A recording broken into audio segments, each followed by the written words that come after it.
औज़ुबिल्लाहिमिनश्शैतानिर्रजीम बिस्मिल्लाहिर्रहमानिर्रहीम अस्सलाम वालेकुम वरहमतुल्लाहि वबरकातुहू। तमाम सुनने और देखने वालों को मेरा सलाम।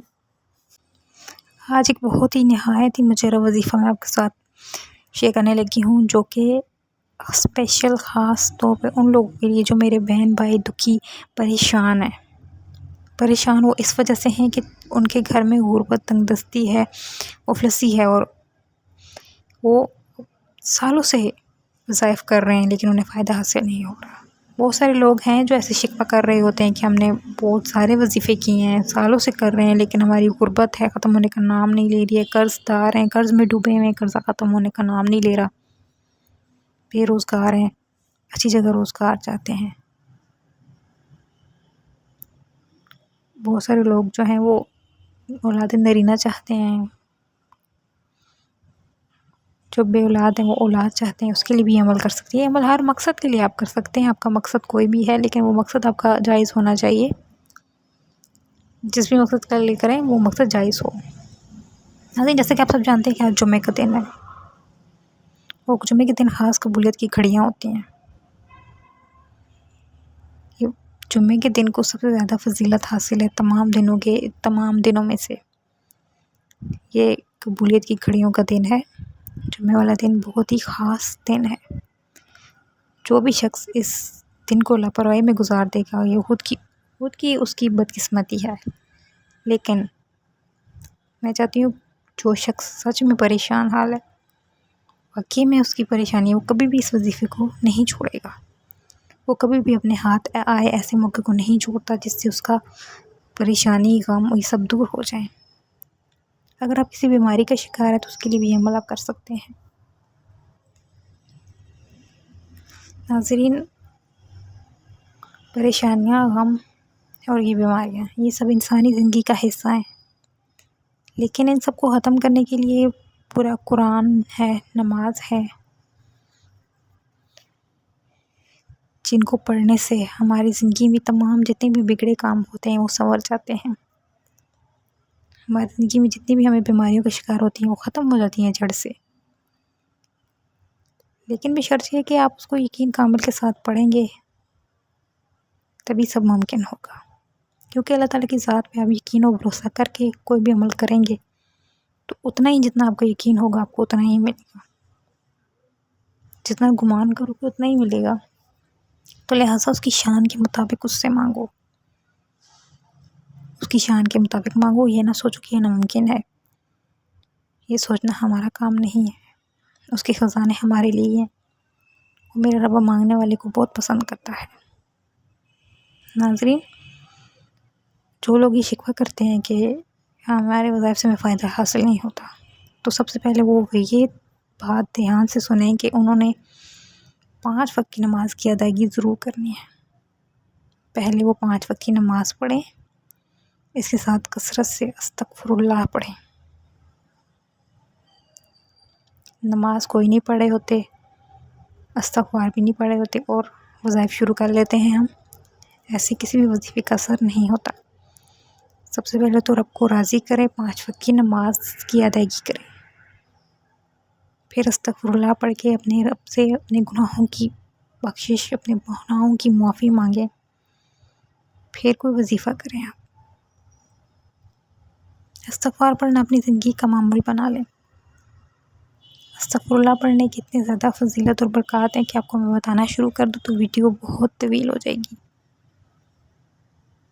बस इतना कहूँगी कि इस्तग़फ़ार जो भी शख्स कसरत से पढ़ता है उसके तमाम सगीरा कबीरा गुनाह माफ़ हो जाते हैं, चाहे वो समुंदर की झाग के बराबर ही क्यों ना हो या ज़मीन से लेकर आसमान तक ही क्यों ना हो। यानी कि वो बंदा बिल्कुल पाक हो जाता है गुनाहों से, उसकी रूह बिल्कुल पाक हो जाती है। अगर आप कसरत से नहीं पढ़ सकते तो 70 मरतबा ज़रूर पढ़ लिया करें, दिन में चलते फिरते पढ़ लिया करें। नाज़रीन, ये अमल तो आपने लाज़मी करने हैं, इसके अलावा आपने सच बोलना है। अब आप वक्त ज़ाया किए बगैर चलते हैं वजीफ़े की तरफ। सबसे पहले आपने बावज़ू मुसल्ले पे बैठ जाना है। इस अमल को आप सुबह की फ़जर की नमाज़ से लेकर इशा की नमाज़ के बाद दूसरा दिन शुरू होने तक किसी भी वक्त कर सकते हैं। वक्त की कोई पाबंदी कैद नहीं है। इस अमल को कोई भी कर सकता है, इसकी इजाज़त आम है, लेकिन पाक हालत में करना है इस अमल को। सबसे पहले आपने औज़ु बिल्लाहि मिनश शैतानिर रजीम बिस्मिल्लाहिर रहमानिर रहीम पढ़ते ही अपने मकसद की नियत कर लेनी है। नियत करते साथ ही आपने सबसे पहले जो पढ़ना है 7 मरतबा दुरूद इब्राहिमी पढ़ लेना है। 7 मरतबा दुरूद इब्राहिमी पढ़ने के बाद आपने इस वज़ीफ़े का जो पहला अमल करना है वो है अल्लाह ताला की बड़ाई बयान करनी है। अल्लाहु अकबर, अल्लाह सबसे बड़ा है। सबसे पहले आपने पढ़ना है अल्लाहु अकबर। एक बार हो गया, अल्लाहु अकबर 2 बार हो गया। इसको आप अपने अंदाज़ में इसी तरह सिर्फ़ और सिर्फ 11 मरतबा पढ़ लें। 11 मरतबा अल्लाहु अकबर पढ़ लें।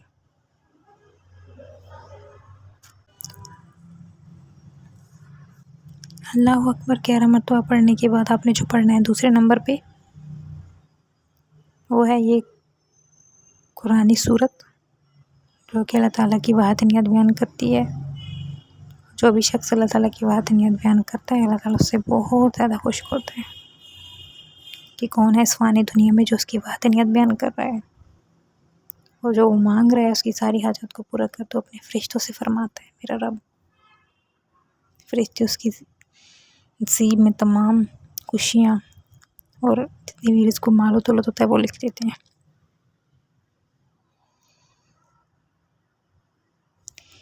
इसके बाद आपने सूरह इखलास को पढ़ना है।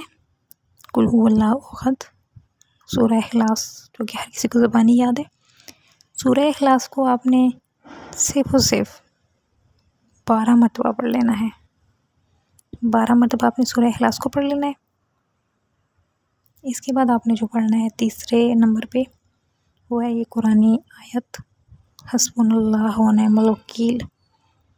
हस्बुनल्लाहु व निअमल वकील, हस्बुनल्लाहु व निअमल वकील। इसको आप अपने अंदाज़ में इसी तरह सिर्फ़ और सिर्फ 21 मरतबा पढ़ लेंगे। 21 मरतबा पढ़ लेंगे इस कुरानी आयत को। फिर आखिर में फिर वही दुरूद जो शुरू में पढ़ा था पढ़ के अपना वजीफ़ा मुकम्मल कर लेना है। वजीफ़ा मुकम्मल करके आपने दुआ के लिए हाथ उठाने हैं। इस मकसद की नियत की थी, उस मकसद के लिए रो के गिड़गिड़ा के भिखारी बन के दुआ मांगनी है। अल्लाह ताला आपको उस मकसद में कामयाब करे जिस मकसद की नियत करके आपने वजीफ़ा किया है।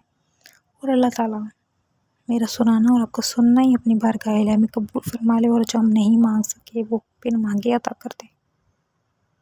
और अल्लाह ताला हम तमाम उम्मत मुस्लिमा को दुनिया और आखिरत में कामयाब करे। आमीन सुम्मा आमीन। नाज़रीन, कोई भी वजीफ़ा करते हैं तो उसके दौरान आपने किसी से बात नहीं करनी, ना ही आपसे कोई बात करे। और जिस तरह तरतीब के साथ बताया जाए करे आपने वजीफ़ा वैसे ही करना है। उससे भी आपके वज़ाइफ में बहुत कामयाबी होगी आपको। अल्लाह ताला हम सबको कामयाब करे। आमीन सुम्मा आमीन। जज़ाकल्लाह।